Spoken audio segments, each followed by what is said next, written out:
دشمن پر غالب رہنے کے لیے آپ کے لیے وظیفہ لے کے آیا ہوں کہ دشمن پر غالب کیسے رہنا ہے. ایک وظیفہ ہے اور ایک ہی تعویذ ہے.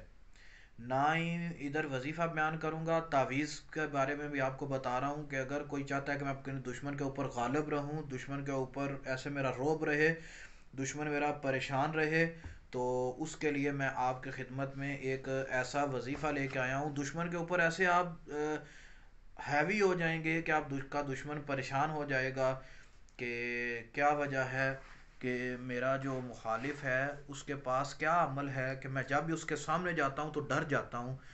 تو اگر کسی نے وہ تعویذ وصول کرنا ہو تو بروز اتوار یا جمعرات کوشش کریں اتوار کو آئیں، بروز اتوار ہمارے پاس آ جائیں، ہم انشاءاللہ تعویذ دیں گے اور آپ کا دشمن انشاءاللہ تعالی آپ اس کے اوپر فتح رہیں گے اور وہ مغلوب رہے گا، آپ اس کے اوپر غالب رہیں گے. تو وظیفہ جو ہے، وظیفہ بھی اس کے ساتھ ہم آپ کو بیان کر دیں گے، آپ وہ کریں، آپ کا دشمن سانس لینا بند کر دے گا انشاءاللہ. شرعن اگر جائز ہو، شرعن ناجائز کسی کو ہم تنگ نہیں کرتے. السلام علیکم ورحمۃ اللہ وبرکاتہ.